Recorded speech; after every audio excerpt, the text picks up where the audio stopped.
Baik, hari ini saya ingin bicara dengan saudara sebuah renungan dari kitab yang namanya Matius pasal 11 ayat yang ke-28 sampai 30. Itu akan menjadi pusat diskusi kita, pusat perenungan kita. Dan kalau boleh saya beri judul tentang apa yang akan saya bagikan kepada saudara hari ini. Judulnya adalah You Know Better Than I. Oke, seperti itu. Dan sebelumnya saya mau ajak sama-sama, karena saya tahu ini situasi adalah situasi liburan. Jadi mungkin membuka Alkitab juga udah agak-agak sulit, karena tangan rasanya udah mau prek. Gitu ya. Jadi hari ini saya berbaik hati kepada saudara-saudara semua.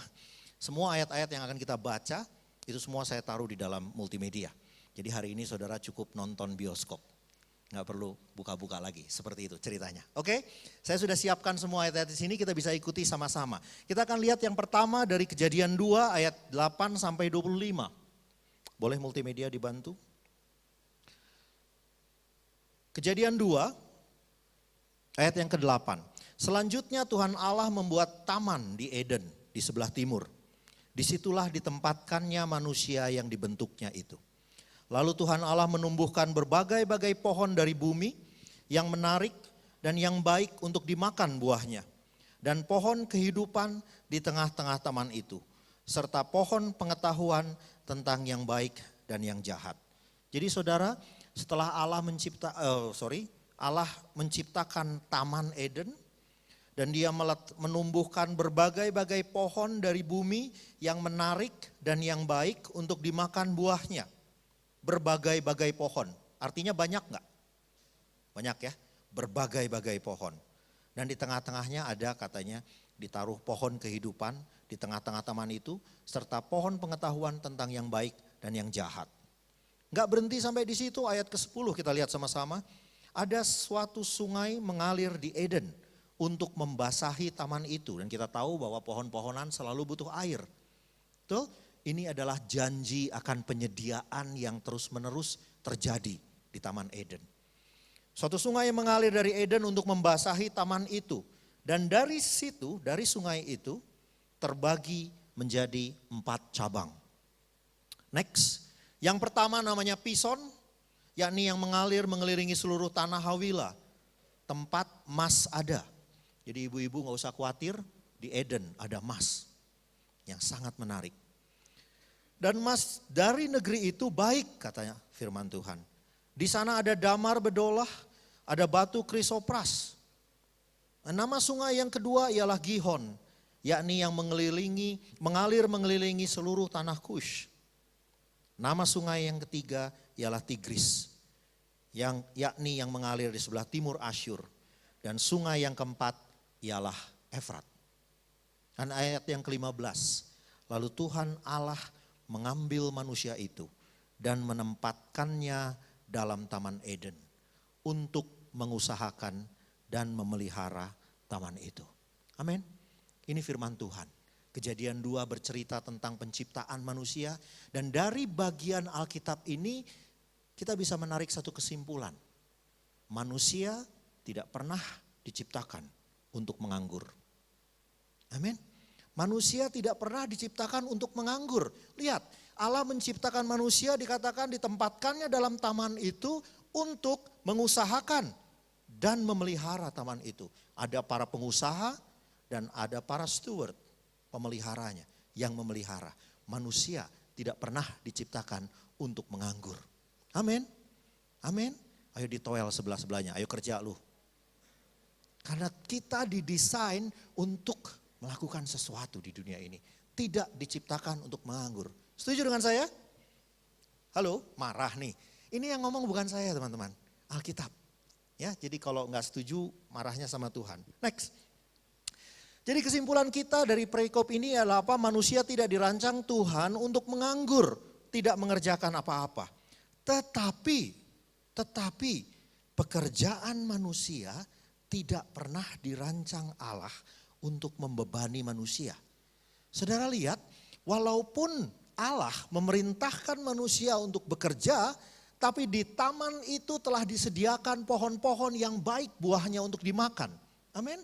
Ada 4 sungai yang Tuhan siapkan untuk mengaliri seluruh taman itu. Jadi penyediaan Allah tetap, namun kita tidak diizinkan menganggur. Amin. Amin. Kesimpulan saya membaca ayat tadi adalah apa? Ya ini, bahwa kita tidak dirancang untuk menganggur, tetapi pekerjaan kita seharusnya tidak boleh menjadi beban buat kita. Amin. Desain Allah, pekerjaan kita bukan sebagai beban. Amin. Bukan sebagai beban. Jadi kalau Anda merasa terbebani dengan pekerjaan Anda, dengan pelayanan Anda, dengan kehidupan Anda, ada sesuatu yang salah. Karena desain Allah tidak begitu. Amin.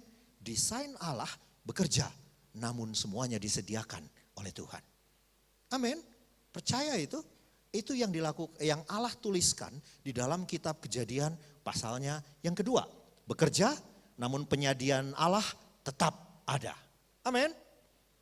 Percaya? Sangat meyakinkan jawaban saudara. Kita lihat Kejadian 3 sekarang. Ayat berikutnya, next. Kejadian 3. Lalu firman-Nya kepada manusia itu, karena engkau mendengarkan perkataan istrimu dan memakan dari buah pohon yang telah kuperintahkan kepadamu. Bapak-bapak, mohon maaf, saya tidak sedang mengajarkan bapak-bapak untuk jangan mendengar perkataan istri. Salah ya. Di sini ada ayatnya, bacanya yang lengkap. Engkau mendengarkan perkataan istrimu dan memakan dari buah yang telah kuperintahkan kepadamu, jangan makan. Jadi mendengarkan istri tetap harus, tetap wajib. Ibu-ibu jangan marah sama saya. Enggak ya, saya enggak sedang mengajar untuk pemberontakan di dalam rumah tangga saudara. Enggak, tetap harus dengarkan mereka. Namun Tuhan sedang merefer ke sini adalah apa? Karena kamu mendengar perkataan istrimu menentang perintah Allah. Yaitu memakan dari buah yang telah kuperintahkan kepadamu, jangan makan daripadanya. Maka apa yang terjadi ketika manusia itu memakan buah yang Tuhan larang, maka terkutuklah tanah karena engkau.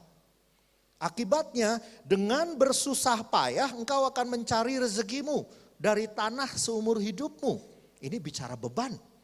Ini bicara hidup yang melelahkan. Betul? Tanah dikutuk gara-gara melanggar perintah Tuhan. Dan akibatnya kita harus bersusah payah, katanya seperti itu.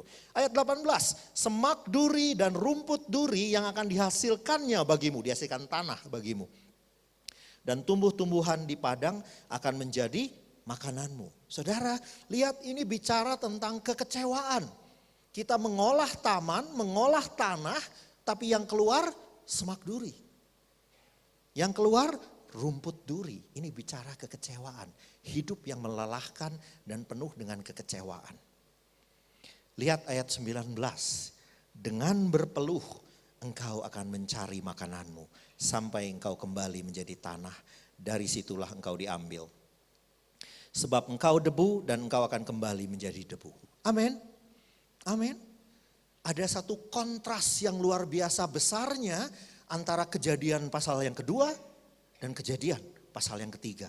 Di Kejadian pasal yang kedua itu bicara tentang penyediaan Allah. Kita bekerja namun Allah menyediakan segala sesuatunya. Namun di Kejadian yang ketiga bicara tentang kamu berusaha dan kamu tidak menuai hasil. Tanah terkutuk, kamu akan berpeluh untuk mencari makananmu. Tidak lagi bicara tentang penyediaan. Apa saudaraku yang membedakan Kejadian 2 dan Kejadian 3? Pembedanya adalah dosa. Amin. Pembedanya adalah dosa. Kalau saudara baca antara ayat Kejadian 2, 8-15 dan Kejadian 3 ayat 17-19 ada dosa di situ. Terjadi sebuah dosa. Dosalah yang menyebabkan hidup kita menjadi seperti ini. Menjadi berbeban berat. Dosa. Pertanyaannya, apa itu dosa? Apa itu dosa? Kalau kita ingat lagi kejadiannya, bagaimana terjadinya dosa pada saat itu, kira-kira kejadiannya seperti ini. Hawa diantar oleh iblis untuk mendekat ke pohon yang Tuhan larang untuk dia makan buahnya. Lalu iblis manas-manasin Hawa. Iblis bilang, tuh lihat buahnya enak tuh. Waduh, ranum, kemerahan, seger, di udara panas, asik banget itu. Lalu Hawa bilang, sekali-kali Tuhan mengatakan kepadaku, jangan pernah makan buah itu. Betul? Itu yang Hawa katakan. Hawa menolak godaan iblis. Meskipun buahnya terlihat menarik. Meskipun buahnya terlihat manis. Tapi Hawa menolak untuk makan buah itu. Pertanyaannya, kapan Hawa makan? Waktu iblis ngomong setelahnya. Iblis bilang seperti ini. Kalau kamu makan buah itu, kamu akan jadi seperti Allah. Ketika Hawa mendengar bahwa kalau saya makan buah itu, saya akan menjadi seperti Allah. Pada saat itu dia makan buah itu, saudaraku. Dosa adalah keinginan untuk menjadi Tuhan dalam hidupmu. Dosa adalah keinginan untuk menjadi Tuhan di atas hidupmu sendiri. Dan itulah yang membuat hidup kita berbeban berat. Itulah yang membuat hidup kita menjadi penuh dengan kesusahan. Karena kita sedang mencoba menjadi Tuhan dalam hidup kita sendiri. Amin. Amin. Coba lihat kiri kanannya. Wajah Tuhankah itu? Bukan. Kalau kasih tahu sama dia, kamu bukan Tuhan. Oke, kamu bukan Tuhan. Jadi saudaraku, seringkali kita merasa berbeban berat. Tetapi bukan karena beratnya beban itu sendiri. Tetapi lebih banyak karena kita merasa kita berhak mendapatkan yang lebih baik. Amin. Itu yang membuat kita berbeban berat. Kira-kira minggu lalu saya ngobrol dengan istri saya di jalan. Dan dia bercerita tentang hukuman yang diterima oleh Hawa. Yaitu apa? Sakit dalam bersalin. Betul ya? Lalu dia cerita bagaimana susahnya selama 9 bulan itu menanggung, membawa baby, tidur telentang gak enak, miring gak enak, tengkurup gak bisa. Karena udah besar gitu kan ya, susah sekali gitu seperti itu. Hidup yang benar-benar nggak enak buat dia 9. Kemudian melahirkan dengan cara yang normal, waduh itu lebih sakit lagi. Sakitnya minta ampun, luar biasa sakitnya. Saya nggak bisa menceritakan dengan lebih hebat lagi rasa sakitnya seperti apa. Tapi para ibu-ibu, Anda menerima rasa hormat saya yang luar biasa. Dengan rasa sakit yang teman-teman bisa tanggung dalam hal itu. Namun ini kata istri saya, tapi semuanya itu terbayarkan ketika dia memegang sang baby. Begitu bayinya itu dipegang, rasa sakitnya itu seperti terbayarkan. Jadi saudara lihat, rasa sakitnya tidak datang karena rasa sakitnya. Tuh, tapi kalau dia pegang babynya terus babynya meninggal, mungkin dia akan rasa sakit yang berlebihan. Mungkin dia akan benar-benar hancur sakitnya. Jadi kita merasa beban ini begitu berat lebih karena hasilnya tidak sesuai dengan apa yang kita harapkan. Bapak-bapak, kalau bapak-bapak bekerja keras dari pagi sampai malam, sampai pagi lagi, terus ketemu pagi lagi, mati-matian. Tapi yang bapak-bapak urus berhasil, sukses, goal. Senang enggak? Senang dong? Kerasa capek enggak? Hilang. Betul? Kita merasa berbeban berat lebih karena kita merasa kita berhak mendapatkan yang lebih daripada apa yang kita terima. Dan itu lagi-lagi urusannya dengan berusaha menjadi Tuhan dalam hidup kita sendiri. Apa jawabannya supaya kita bisa keluar dari kehidupan yang frustrating seperti ini? Kita lihat sama-sama Matius 11 ayat 28 sampai 30. Karena ini ayat yang luar biasa pentingnya, saya mau ajak kita semua baca ayat ini bersama-sama. Mau? Halo? Serius nih, marah sama saya ya? Hah? Enggak, tolong baca ya, mau ya? 1, 2, 3. Enggak kompak. Ayo, 1, 2, 3.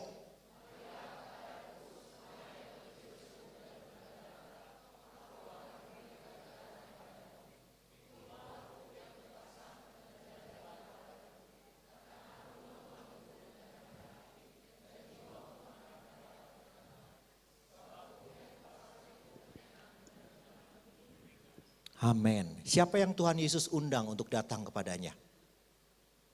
Mereka yang letih lesu dan berbeban berat.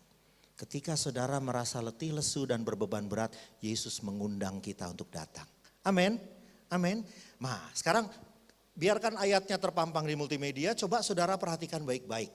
Ayat yang ke-28 dan ayat yang ke-29. Apakah ada kontradiksi di situ?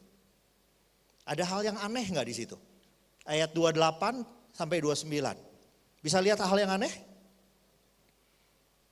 Kalau nggak bisa saya bantuin. Atau mau keluarkan selembar kertas?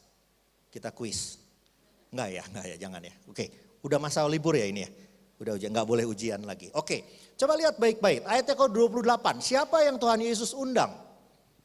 Mereka yang letih lesu dan berbeban berat. Ini beban, ceritanya berat, ada di pundak saya. Setuju?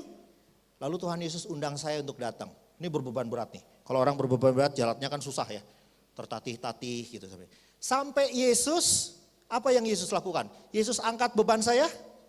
No, baca ayat 29. Ditambahin. Betul, baca ayat 29 yang keras. Pikulah kuk yang kupasang. Ditambahin. Wow, dahsyat nggak ini? Ini satu kontradiksi yang luar biasa hebatnya. Yesus berjanji akan memberikan kelegaan kepada yang berbeban berat, namun pikul, kuk yang kupasang. Wow, pikul, kuk yang kupasang. Setuju? Jadi kunci dari permasalahannya, apa yang membuat kita tidak berbeban berat, adalah karena kita tidak memikul kuknya. Nah, banyak terjemahan yang mengatakan bahwa kuk itu bicara tentang beban, bicara tentang penderitaan, menderita untuk nama Kristus. Saya harus kasih tahu saudara, itu salah. Next. Kuk bicara 2 ekor kerbau yang diikat oleh gandar, oleh kayu. Itu kuk.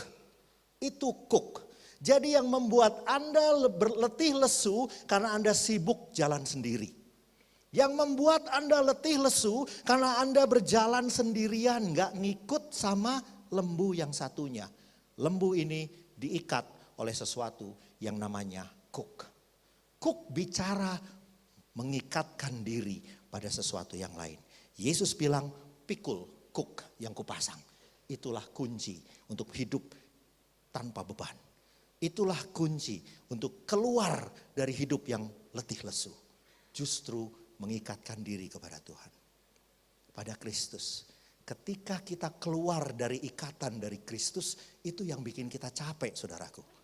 Ya, ketika kita main Tuhan-Tuhanan, itu yang bikin kita capek. Ketika kita mencoba merancangkan semuanya sendiri, itu yang buat kita berbeban berat. Yesus bilang, pikul kuk yang kupasang. Ikut kehendak dia.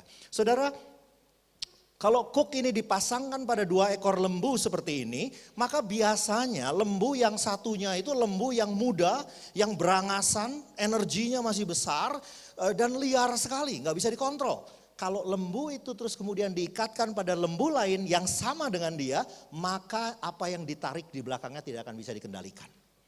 Nah, supaya berimbang, maka selain lembu yang berangasan tadi, dia diikatkan dengan lembu yang agak tua, mungkin tenaganya sudah kurang, sehingga dia bisa jadi rem untuk lembu yang berangasan itu.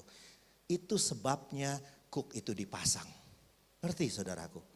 Jadi kuk bicara apa sebenarnya? Next. Kuk tidak sama dengan beban, setuju ya? Setuju ya? Kuk tidak berarti penderitaan, menderita bagi Kristus, enggak. Tetapi kuk berbicara tentang menyerahkan kendali atas hidup kita sendiri kepada Kristus. Mengikatkan diri kita kepada Kristus, bicara kehilangan kendali. Saudaraku, saya pun masih sangat bergumul tentang hal ini.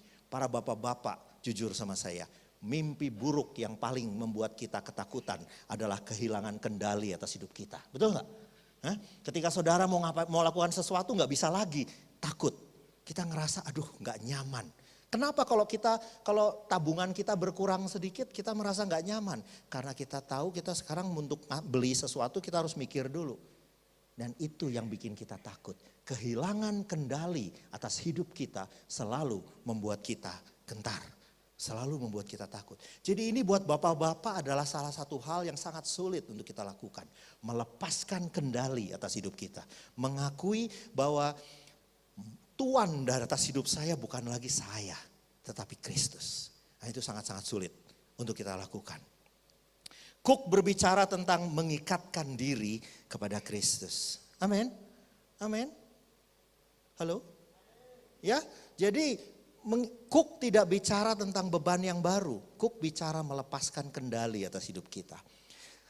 Lihat janji Tuhan. Next, apa yang Tuhan janjikan kalau kita mau memikul Cooknya? Gambar. Nah, terima kasih. Yohanes 15 ayat yang keempat. Kita baca sama-sama di situ. Apa yang dituliskan? Tinggallah di dalam aku dan aku di dalam kamu. Ini Cook lagi bukan saudaraku? Ini kayak Cook enggak? Tinggal di dalam dia dan dia di dalam aku. Betul? Kemana-mana kita bersama. Ini bicara Cook. Ini bicara kebersamaan lagi. Ini bicara sesuatu yang saling mengikat. Betul ya? Ini bicara Cook yang sama dengan ayat yang Matius tadi. Tinggallah di dalam aku dan aku di dalam kamu. Sama seperti ranting tidak dapat berbuah dari dirinya sendiri kalau ia tidak tinggal dalam pokok anggur. Demikian juga kamu tidak berbuah jikalau kamu tidak tinggal di dalam aku. Janji Tuhan ayat yang ke-7. Jikalau kamu tinggal di dalam aku dan firmanku tinggal di dalam kamu, mintalah apa saja yang kamu kehendaki dan kamu akan menerimanya. Bagian akhir dari ayat ini adalah ayat yang luar biasa menariknya. Hampir semua orang Kristen mempunyai ayat ini di dompetnya. Tuh ya, minta apa saja yang kamu kehendaki. Wow, asik gak itu? Maka janji Tuhan kamu akan menerimanya. Ya enggak? Ini memperlihatkan betapa kurang ajarnya orang-orang Kristen itu. Sembarangan motong-motong ayat. Padahal lihat ayat di atasnya. Jikalau kamu tinggal di dalam aku dan firmanku di dalam kamu. Baru kamu minta apa saja, kamu akan menerimanya. Ya, kalau kamu tinggalnya di luar Kristus, silahkan minta saudaraku. Tapi janji ini tidak berlaku. Amin. Janji ini diberikan kalau kamu tinggal di dalam aku. Sebagai kontrasnya lihat Yakobus. Next. Yakobus 4 ayatnya yang kedua. Coba lihat sama-sama dengan saya ayat yang luar biasa ini. Dikatakan seperti ini. Kamu mengingini sesuatu, tetapi kamu tidak memperolehnya. Kekecewaan dong. Kecewa dong, pengen sesuatu tapi tidak menerimanya. Lalu apa lagi? Kamu membunuh. Wah, ini berusaha nih. Menghalalkan segala cara. Kamu membunuh, kamu iri hati, tetapi kamu tidak mencapai tujuanmu. Gagal, tidak mencapai tujuanmu. Lalu kamu bertengkar, kamu berkelahi, kamu tidak memperoleh apa-apa karena kamu tidak berdoa. Wow, ini semua bicara hidup yang frustrating, betul gak sih? Berusaha mati-matian tapi gak pernah berhasil. Betul gak sih? Ya, bahkan sampai membunuh. Bahkan sampai melakukan hal-hal yang tercela. Namun tetap tidak berhasil melakukannya. Kamu tidak menerima apa-apa. Sebab kamu tidak berdoa. Kalau gitu salah strategi. Kita harus bergabung dengan CLCC. Mulai VIP, mulai VVIP, mulai VVVVVIP. Ngikutin semua kelas yang ada di CLCC dan mulai berdoa. Ayat yang ketiga, atau kamu berdoa juga tetapi kamu tidak menerima apa-apa. Serem gak? Udah pakai cara kita gagal. Kalau gitu doa. Kata Yogi gitu ya. Iman kita berdoa. Tapi tidak menerima apa-apa. Mengapa?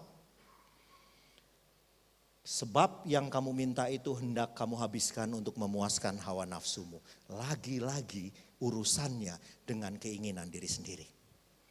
Lagi-lagi urusannya adalah dengan menjadi Tuhan di atas hidup kita sendiri. Kalau itu tujuan hidup kita, kalau itu yang menggerakkan kita dalam hidup kita, saudara boleh minta sampai berbusa-busa, sampai habis-habisan. Tidak akan pernah menerima apapun. Amin. Tetapi kalau kita tinggal di dalam Kristus, apa saja kita bisa terima. Amin. Janji yang luar biasa banget. Asal kita mau memutuskan untuk melepaskan kendali atas hidup kita. Dan mengikatkan diri kepada Kristus. Amin saudaraku. Next. Jadi yang membuat kita letih, lesu dan berbeban berat adalah yang pertama mengejar keinginan diri sendiri. Saudara setuju dengan saya? Saudara setuju dengan saya? Ketika kita mengejar keinginan diri sendiri, yang saudara dapat hanyalah capek. Setuju? Ketika kita baru mulai usaha, kita mimpi punya Toyota Avanza. Begitu kita punya Toyota Avanza, Innova begitu menarik. Kejar Innova. Begitu Innova dapat Fortuner lebih menarik. Dapat Fortuner, Land Cruiser lebih menarik. Habis itu udah gak ada batasnya tuh. Di luar sana. Mengejar keinginan diri sendiri selalu melelahkan. Amin. Marah ya. Enggak dosa loh, punya Land Cruiser enggak dosa. Tenang ya. Tapi jangan mengejar keinginan sendiri. Karena itu enggak ada batasnya. Itu yang selalu membuat kita kecapean. Yang membuat kita letih lesu dan berbeban berat adalah memimpin hidup kita sendiri. Ayo bangun dari mimpimu teman-teman. Kamu bukan Tuhan. Akui kamu bukan Tuhan. Kita tidak layak memimpin diri kita sendiri. Izinkan Tuhan memimpin kita. Maka kita tidak akan letih lesu. Maka kita tidak akan berbeban berat. Bukan berarti kita gak ada kesusahan. Tapi kesusahan itu tidak pernah membebani saudara. Asik gak sih? Saudara masih ingat Yesus pernah memberi perumpamaan. Ada dua orang yang membangun rumah. Satu di atas pasir, satu di atas batu. Betul? Katanya seperti itu. Lalu datanglah hujan, datanglah angin melanda yang di atas pasir. Yang di atas batu enggak kan? Jangan ngangguk saudaraku, itu salah. Ajaran sesat. Tuh, hujan dan angin melanda keduanya. Setuju? Yang di atas batu tetap mengalami kesusahan. Yang di atas pasir juga mengalami kesusahan. Bedanya, yang di atas pasir hancur. Yang di atas batu kokoh berdiri. Amin. Kesulitan akan tetap kita alami. Bedanya kita gak pernah hancur karenanya. Pekerjaan akan tetap menjadi bagian dalam hidup kita. Bedanya itu tidak pernah jadi beban buat kita. Pelayanan akan tetap jadi bagian dalam kehidupan kita. Tapi itu tidak pernah jadi beban buat kita.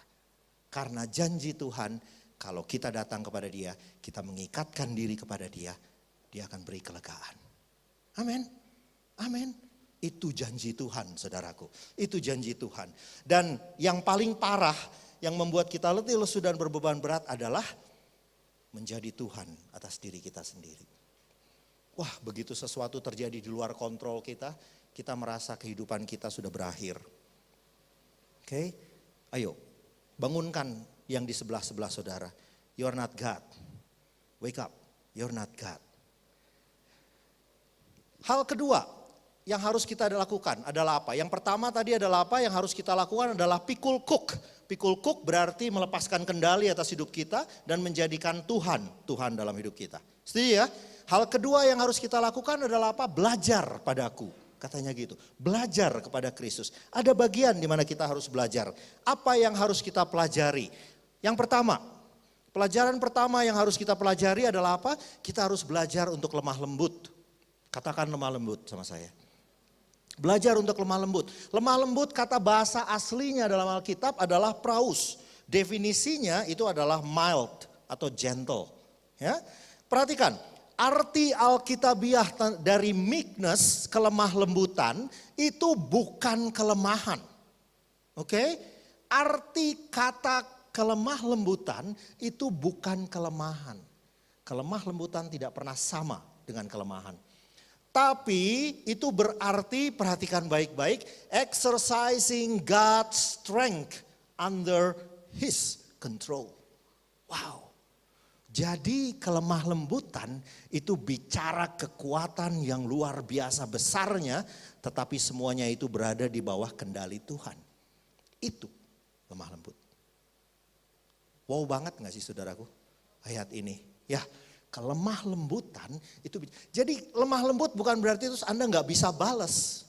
Anda gak punya kekuatan untuk membalas apa yang buruk yang Anda terima. Tapi bicara Anda memutuskan untuk tidak membalas. Itu lemah lembut. Orang yang lemah lembut itu bukan berarti orang yang tidak punya hak untuk marah. No. Anda punya every right to be angry. Anda telah diperlakukan dengan buruk. Anda telah diperlakukan dengan tidak adil. You have every right to be angry.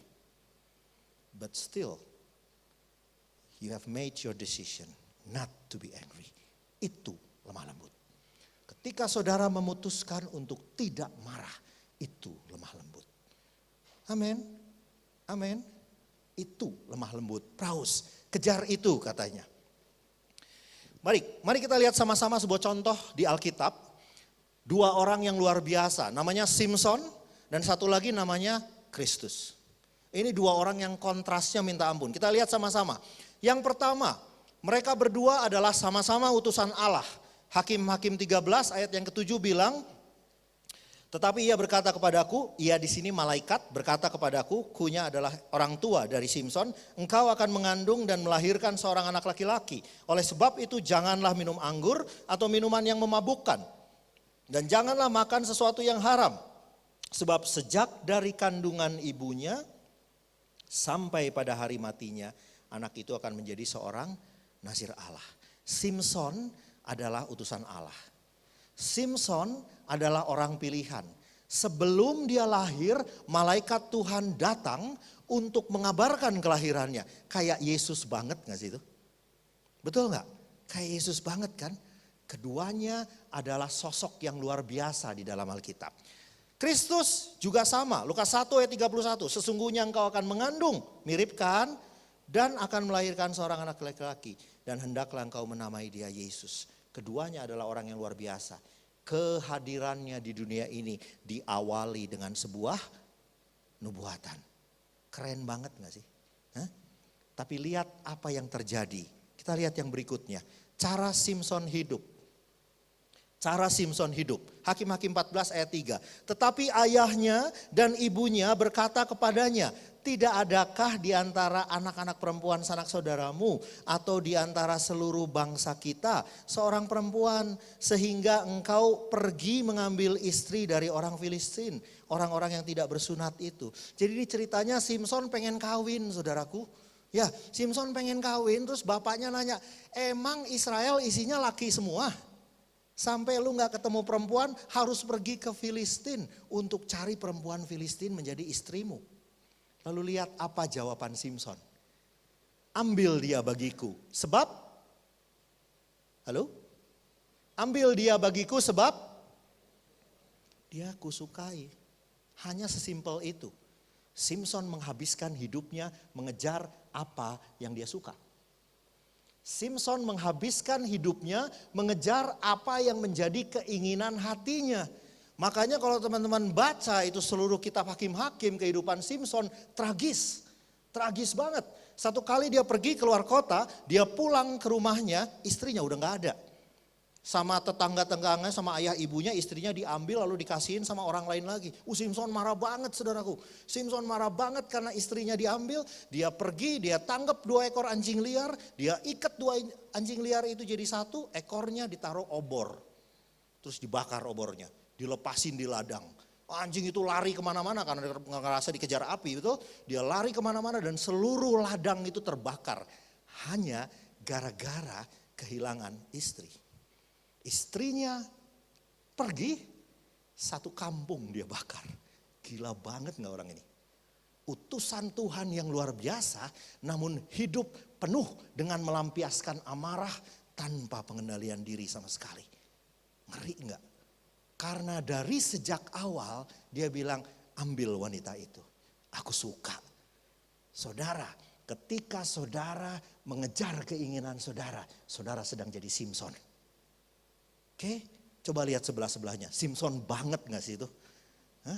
Begitu kita terus mengejar-ngejar keinginan kita sendiri, begitu suka ngelangkah, begitu cocok jalan, begitu gak ada pertimbangan apapun. Simson banget saudaraku.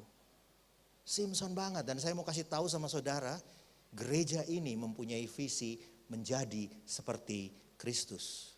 Bukan seperti Simson. Jadi kalau saudara pengen jadi Simson, salah tempat. Salah tempat. Kami bukan komunitas yang tepat buat saudara. Berhenti jadi Simson. Berhenti mengejar keinginan diri sendiri. Lalu bagaimana dengan Tuhan Yesus? Coba kita lihat cara Yesus hidup. Yohanes 15 ayat 9. Maka Yesus menjawab mereka, katanya, aku berkata kepadamu, sesungguhnya anak tidak dapat mengerjakan sesuatu dari dirinya sendiri. Jikalau tidak ia melihat Bapa mengerjakannya. Sebab apa yang dikerjakan Bapa, itu juga yang dikerjakan anak.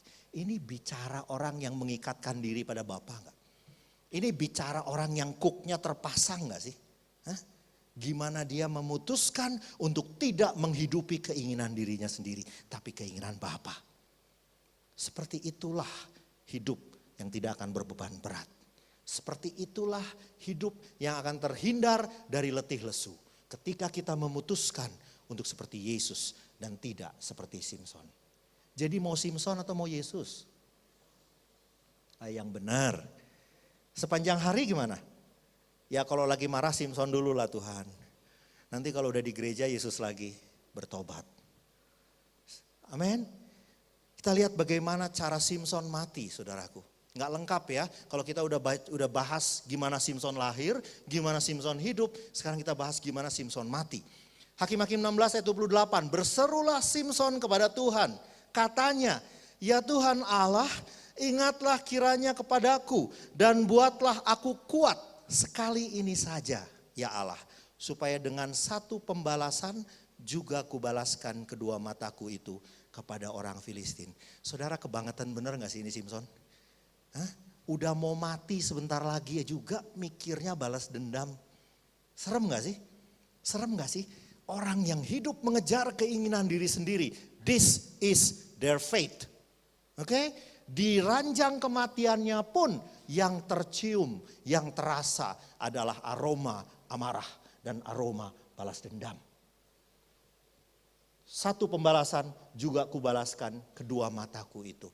Jadi waktu dia masih kuat, istrinya diambil, dia tangkap anjing, dia bakar satu kampung. Waktu dia sudah lemah, matanya sudah buta, dia udah gak bisa ngapa-ngapain lagi. Yang ada di kepalanya tetap sama, balas dendam. Balas dendam, hai para Simson di tempat ini, bertobatlah. Bertobatlah, sebab inilah nasib kita kalau kita jadi Simson seperti itu. Lihat Yesus. Cara hidup Yesus seperti apa? Cara Yesus mati. Yesus berkata, ya Bapa ampuni mereka. Wow banget gak sih? Wow banget gak sih? Ya itu kan soalnya Yesusnya sudah tersalib ya, tangannya udah pegang. Dia gak bisa ngibas-ngibas lagi untuk mengeluarkan kutuk, betul? Ingat baik-baik, Tuhan Yesus bukan Harry Potter. Kalau Harry Potter dia butuh ngebas-ngebas tangan untuk menjadi keluarkan sihirnya, betul? Yesus gak usah. Cukup berfirman, itu terjadi. Amin. Yesus bilang terjadi sesuai dengan imanmu, itu terjadi. Tapi Yesus memutuskan untuk berkata, ampuni mereka. Sebab mereka tidak tahu apa yang mereka lakukan. Mau Yesus banget atau Simson banget? Yesus banget loh ya. Hah? Ini kehidupan yang luar biasa. Ini kehidupan yang luar biasa. Ini penyerahan diri yang luar biasa. Makanya Yesus bilang, belajarlah kepadaku. Sebab aku rendah hati. Ya, setuju saudaraku? Lemah lembut, sorry. Pelajaran yang kedua adalah apa? Rendah hati. Kita lihat sama-sama. Kata rendah hati adalah tapeinos. Artinya humble, lowly, in position or in spirit. Perhatikan arti Alkitabiahnya, keren banget. Inner lowliness, describing the person who depends on the Lord rather than self. Rendah hati itu tidak bicara tidak sombong. Rendah hati bicara bergantung sepenuhnya kepada Tuhan. Amin. A person who depends on the Lord rather than self. Arti keduanya, being God reliant rather than self reliant, which ironically always exalt a person. Ketika kita mengandalkan diri sendiri, buahnya selalu adalah kemuliaan untuk diri sendiri. Rendah hati itu berarti bergantung sepenuhnya kepada Tuhan. Saudara bisa lihat gambar yang saya pilih di sini. Bisa? Gambar apa itu? Rock climbing. Orang yang lagi gelantungan. Betul? Bergantung. Tahu dari mana saudara bahwa dia sedang bergantung? Apa ciri-cirinya orang yang bergantung? Lihat baik-baik. Nyampe nggak tuh? Tuh. Nah, apa ciri-cirinya orang yang bergantung? Halo? Malu. Apa ciri-cirinya orang yang bergantung? Kakinya tidak berpijak ke bumi. Itu cirinya orang yang bergantung. Betul?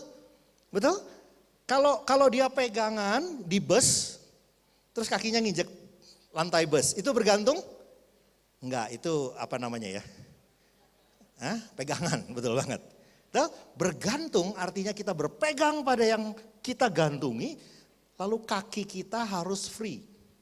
Tidak lagi berpijak ke atas bumi. Saudara bergantung kepada Kristus? Halo? Saudara bergantung kepada Kristus? Periksa kaki saudara. Masih napak di bumi enggak? Masih napak di bumi enggak? Kalau saudara masih napak di bumi, berarti saudara tidak bergantung kepada Tuhan. Saudara cuman pegangan doang. Oke? Perintah Tuhan, rendah hati itu artinya bergantung. Terus Pak, masa jalannya kayak X-Men ngapung gitu? Enggak. Next. Arti bergantung kepada Kristus adalah bergantung, melepaskan pijakan pada dunia. Apa itu pijakan? Kekayaan kita, kekuatan kita, kepintaran kita, pengaruh kita, koneksi kita, pengertian-pengertian kita, teknologi, you name it. Begitu banyak hal-hal yang jujur ngomong masih terus menjadi andalan kita, baru Kristus. Itu bukan ciri orang yang rendah hati. Orang yang rendah hati bergantung sama Tuhan dan berani melepaskan pijakannya dari Tuhan. Amin. Setuju? Ada dua hal di situ yang sangat menarik yang saya rindu untuk saudara mengerti sama-sama dengan saya. Mari kita perhatikan tentang kekuatan dan satu lagi tentang pengertian. Yang kekuatan dulu. Mohon maaf saudaraku, ada satu ayat yang mau tidak mau harus kita baca karena ayat itu baru saya terima pagi ini. Jadi tolong lihat sama-sama dengan saya 2 Korintus 12 ayatnya yang ke-9. Ayat yang ke-8 dan 9. Ayat yang ke-8, ini kata firman Tuhan. Tentang hal itu aku sudah 3 kali berseru kepada Tuhan supaya utusan iblis itu mundur daripadaku. Paulus punya masalah, Paulus punya sakit penyakit, Paulus punya sesuatu yang dia rasa sangat membebani hidup dia. Lalu dia berdoa minta Tuhan untuk menyingkirkan masalah itu dari hidup dia. Ini jawab Tuhan, cukuplah kasih karuniaku bagimu. Sebab justru dalam kelemahanlah kuasaku menjadi sempurna. Sekali lagi saudaraku, justru dalam kelemahanlah kuasaku menjadi sempurna. Saudara perhatikan saya baik-baik. Perhatikan saya baik-baik. Bukan kelemahanmu yang menghalangi kuasa Tuhan untuk termanifestasi dalam hidupmu. Tapi justru kekuatanmu yang menghalanginya. Apa yang membuat mujizat tidak bisa hadir dalam hidupmu bukan kelemahanmu, tapi kekuatanmu. Kekuatanmu. Sebab kelemahanku adalah apa tuh? Dalam kelemahanlah kuasaku menjadi sempurna. Apa yang membuat kuasa Tuhan tidak bisa sempurna dalam hidup kita? Kekuatan kita, saudaraku. Saya mau tanya, apa ada orang di sini yang punya kekuatan ekonomi lebih besar dari Raja Salomo? Ada? Enggak ada. Di mana Raja Salomo sekarang? Dibilang kerajaan Salomo, 2 bata aja tidak ada yang tersusun bersama-sama. Diratakan oleh Tuhan. Sebegitu besarnya kekuatan Raja Salomo secara ekonomi, itu pun nothing. Itu pun nothing. Dan itu yang mencegah kuasa Tuhan untuk terjadi dalam hidup kita, saudaraku. Lepaskan pijakanmu pada kekuatan kita. Itu yang melemahkan kita, saudara. Itu yang melemahkan kita. Kekuatan kita entah economical power or smartness, brilliant, big, anything. Kekuatan kita justru itu yang menghalangi kuasa Tuhan untuk sempurna dalam hidup kita. Oke? Paham? Bukan kelemahan kita, saudaraku. Bukan kelemahan kita yang membatasi Tuhan. Kelemahan kita malah memberi jalan yang besar buat Tuhan untuk berkarya dalam hidup kita. Sadar saudaraku? Bisa mengerti apa yang saya cerangkan ini? Ngerti ya? Mengerti itu. Jadi kita kembali ke PowerPoint-nya. Kita lihat sebuah ayat yang luar biasa, arti bergantung kepada Kristus, Filipi 2. Luar biasa banget ayat ini. Udah, perhatikan di multimedia saya bacakan. Hendaklah kamu dalam hidupmu bersama menaruh pikiran dan perasaan yang terdapat juga di dalam Kristus Yesus. Yang walaupun dalam rupa Allah tidak menganggap kesetaraan dengan Allah itu sebagai milik yang harus dipertahankan. Wow enggak? Apa Yesus kekurangan power? No. Apa Yesus kekurangan kuasa? Tidak. Dia adalah Allah. Tapi dia memutuskan untuk tidak menganggap kesetaraan dengan Allah sebagai milik yang harus dia pertahankan. Kalau Yesus aja ngelepas kekuatan yang begitu besar. Kita mau megang apa sih? Apa enggak malu sama Yesus? Apa enggak malu sama Yesus? Dia memutuskan bahwa kesetaraan dengan Allah bukan milik yang harus dipertahankan. Enggak berhenti sampai situ. Dia lepaskan kalahannya. Ayat yang ke-7 bilang apa? Melainkan telah mengosongkan dirinya sendiri. Dan mengambil rupa seorang hamba. Dan menjadi sama dengan manusia. Berapa banyak dari antara kita yang merasa kita layak untuk dihormati? Berapa banyak di antara kita yang merasa kita layak mendapatkan penghormatan dari bawahan-bawahan kita? Bertobat. Yesus bilang apa? Mengosongkan dirinya dan dia mengambil rupa seorang hamba. Itu yang membuat dia bisa hidup tanpa beban. Itu yang bisa membuat dia hidup tidak lagi letih lesu, saudaraku. Dan dalam keadaan sebagai manusia, ia telah merendahkan dirinya.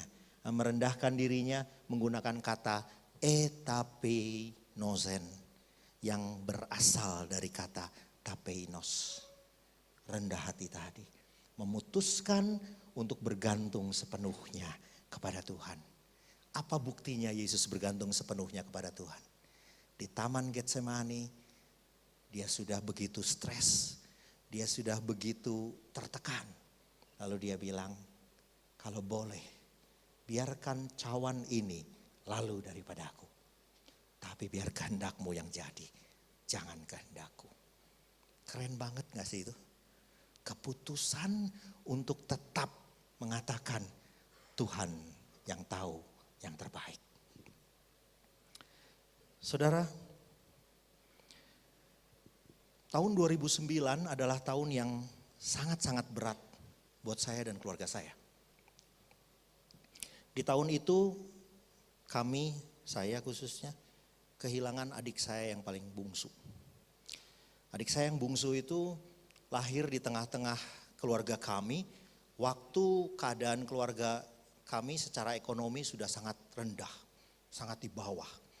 Jadi kalau kakak saya dan adik saya yang pas adik saya yang pas di bawah saya itu masih mengalami masa-masa punya sepatu baru. Kalau mau Natalan dapat sepatu baru, dapat baju baru, masih mengalami. Adik saya yang bungsu ini hanya dapat warisan dari kakak-kakaknya. Karena kita udah gak sanggup lagi beli sepatu baru pada saat itu. Jadi adik saya selalu hidup dalam kondisi yang kekurangan. Kami sudah kurang waktu itu, jadi adik saya gak kebagian apa-apa, ceritanya seperti itu. Dan itu yang bikin saya sangat-sangat sayang sama adik saya ini. Nah, saya berusaha dalam tanda petik membalas apa yang dia tidak terima dulu. Sayangnya adik saya ini bengalnya minta ampun. Minta ampun ya bengalnya. Nakal banget, dinasehatin susah, kerjanya bikin masalah. Kayaknya di tiap sekolah ada musuh dia. Berantem mulu gitu. Kalau udah pergi pulangnya malam menjelang pagi. Pusing banget kita menghadapi itu. Sampai tiba-tiba dia bertobat. Bertobat. Dan orang kalau bengalnya minta ampun, begitu bertobat, baiknya minta ampun. Yesus banget.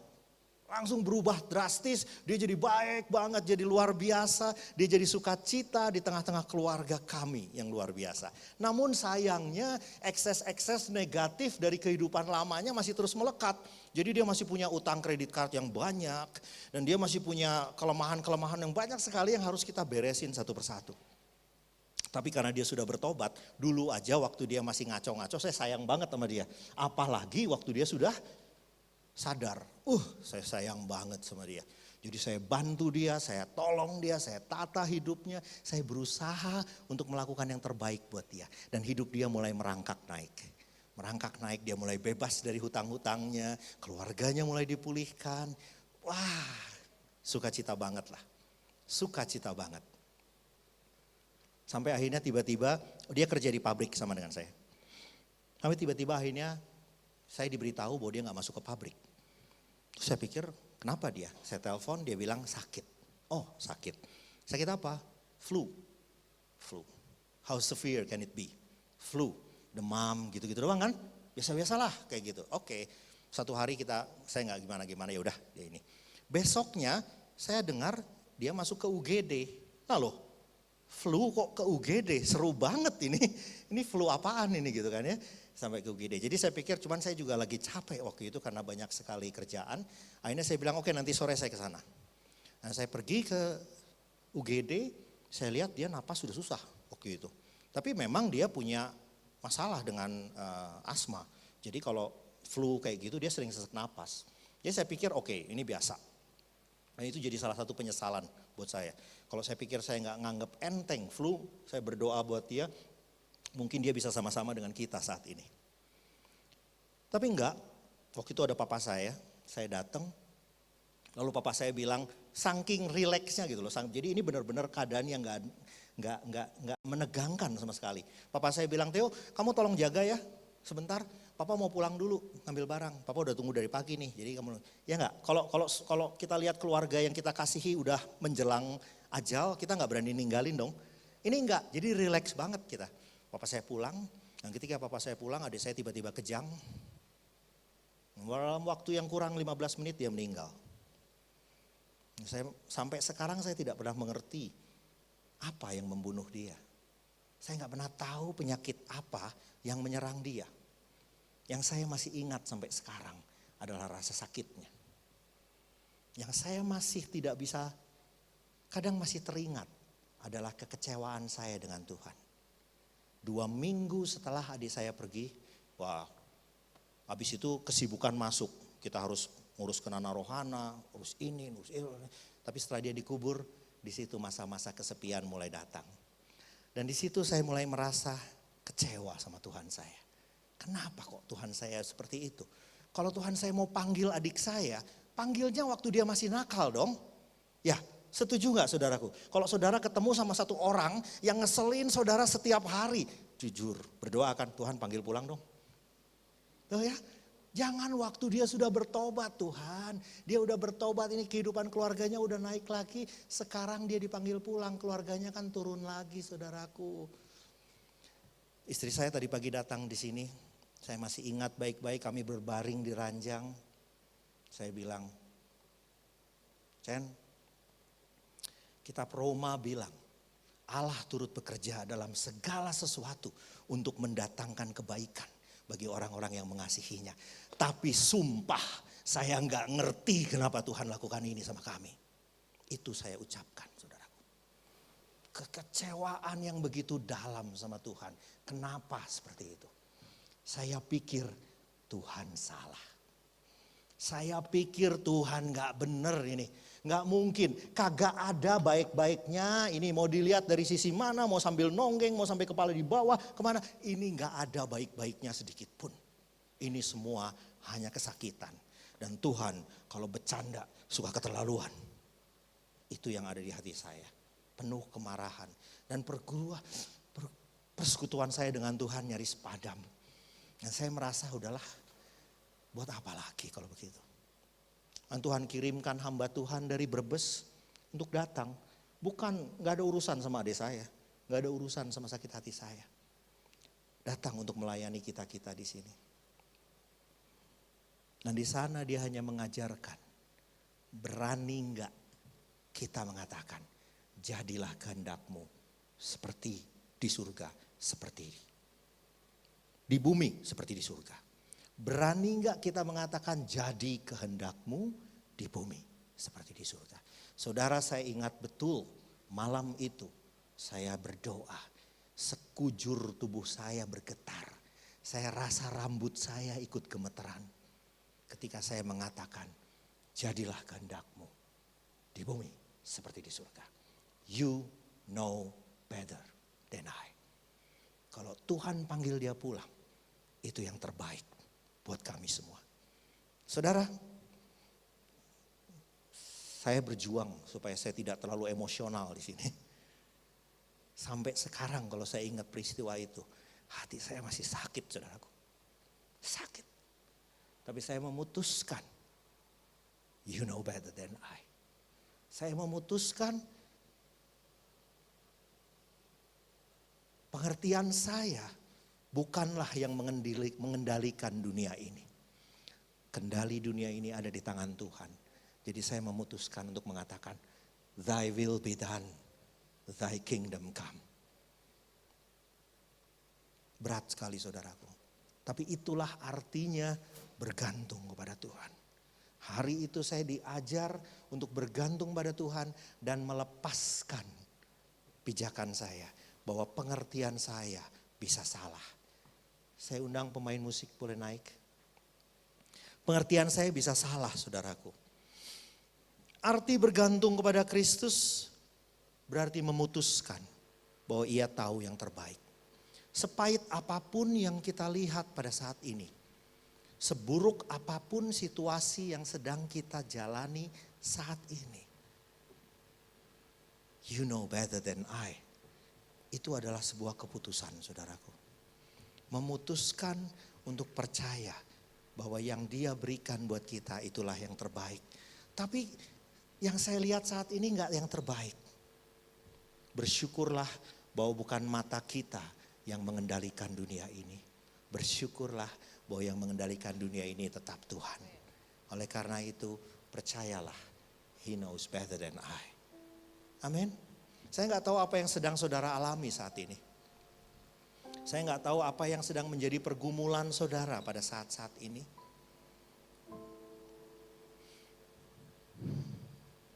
Tapi percayalah, dia tahu yang terbaik saudaraku. Dia tahu yang terbaik. Kalau dia ambil sesuatu dari kita, itu yang terbaik bagi kita.